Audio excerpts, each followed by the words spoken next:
இது ஒரு general GK question.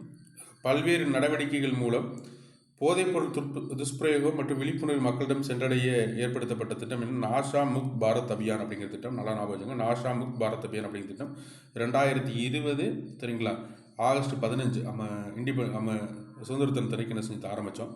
எனக்கு ஆகஸ்ட் 15 ஜூன் 26 என்ன கேட்டி அப்படின்னா, இந்த international day of drug abuse and illicit trafficking, அதாவது போதைப்பொருளுக்கு எதிரான சர்வதேச கடத்தலுக்கு எதிரான தினமாக கொண்டாடுறாங்க. இந்தியா 1985 போதைப்பொருள் 1985 என்ன கேட்டிங்கன்னா போதைப்பொருளுக்கு எதிரான சட்டத்தை கொண்டு வந்திருக்கு. சரிங்களா, போதைப்பொருளுக்கும் மயக்கமூட்டு பொருளுக்கு எதிரான சட்டம் 1985 கொண்டு வந்தாங்க. இந்த என்ன கேட்டால் இந்த ட்ரக்கு என்ன கேட்டால் 1987 இந்த தினத்தை கொண்டாடிக்கிட்டு இருக்கோம். சரிங்களா, இந்த தினத்தை என்ன கேட்டால் விழிப்புணர்வு தினமாக அனுசரிக்கப்படுது. இந்த நாசா முக்த் பாரத் அபியான்ங்கிறது இந்தியாவில் போதைப்பொருள் துஷ்பிரயோகத்தை விழிப்புணர்வு மக்களிடம் சென்று விடுறதுக்கு ஆரம்பிக்கப்பட்ட திட்டம். 2020 ஆகஸ்ட் 15 ஆரம்பிக்கப்பட்ட திட்டம். முக்கியமான திட்டம் கூட ஞாபகம் வச்சுக்கணும்.